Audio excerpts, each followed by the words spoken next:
morning. Good morning. All right, that's much better. Well, I hope everyone is doing well today. We have a unique topic today. Is how do you face a really bad, terrible day? And I know this is a good morning, but let's assume that this is going to be a bad morning for all of us. And I want to start off with a little picture story that I found on the internet. Some of you may have seen this morning or seen this before, but I thought this is a good way to describe what is life like when things start out bad and they just continue to get progressively worse. Can you see that, or do we need to dim the lights a little bit? Maybe someone can just dim the lights one notch.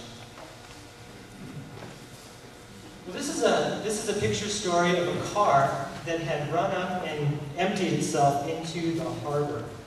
Now you can imagine, I don't know what the actual story is, but think of this as starting out as a very good day. This person just got their license, they're learning how to drive, they're so excited, they just got a brand new car, they started up, they have a stick shift, they put it into drive, they hit the gas, take out the clutch, in which direction do they go?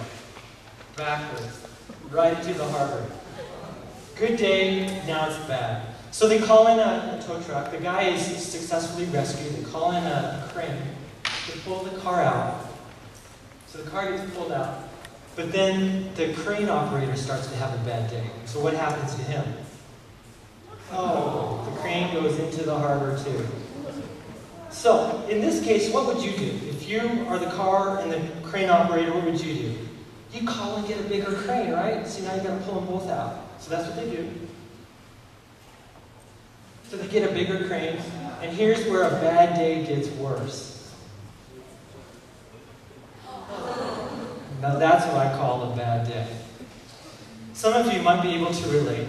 Perhaps you've had a bad day similar to this, or perhaps you've had a bad week or a bad month. Things just started out bad and they just got progressively worse. Some of you might be able to relate with that. So we're going to be talking today about Moses. Moses had a very bad day, and it was a bad day that was getting worse. So that's our topic for this morning, is how do you face a really bad, terrible day? So I want to start off reviewing the story of Moses a little bit.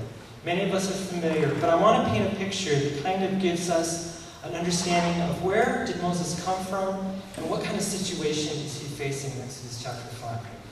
Well, many of you remember Moses was born and raised in Egypt as an Egyptian, although he came from a Hebrew mother.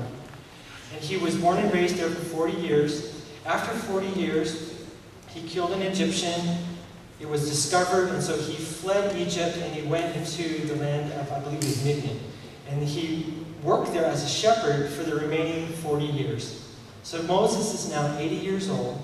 He's shepherding his flock, and he's at Mount Sinai, which at that time was called Mount Horeb. He's shepherding his flock, and in the corner part of the valley, he sees a bush that's burning.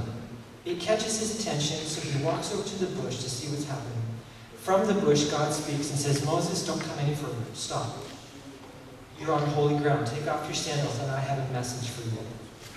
So Moses does that, and the message that God gave him, you can see in Exodus chapter 3. And Moses said, and God says to Moses, I have surely seen your affliction to the people who are in Egypt, and I have given heed to their cry. And I have come down to deliver them from the king of Egypt, from Pharaoh. And I want to deliver them from Pharaoh to a good and prosperous land. I want to bring you to the land of Canaan. And I want to deliver the people from Canaan through you, Moses. I'm appointing you to be the deliverer for my people. And I want to assure you that as you go, I will certainly be with you. And when God now said that, he gave Moses a 5-point plan. And he says this very, very clearly to Moses. This is what you're going to do. The first thing you're going to do is I want you to go to the people of Israel. I want you to go to the elders, to the leaders of the people of Israel. And I want you to share with them that I have come to be your deliverer, to rescue you from your bondage from the people of Egypt. And so Moses says, okay, I've got that. And God says, when you speak, they will listen to you. They will believe you. Because I will give you signs and I will reinforce the message. They will listen to you. Point 2, I then want you to take that same message and I want you to share it with Pharaoh. And I want you to tell him that the Lord has met with us and he wants us to journey a 3-day journey into the wilderness that we may worship God. Point number 2. Point number 3, part of the third part of the plan is when you speak to Moses, when you speak to Pharaoh this message, Pharaoh is not going to listen to you.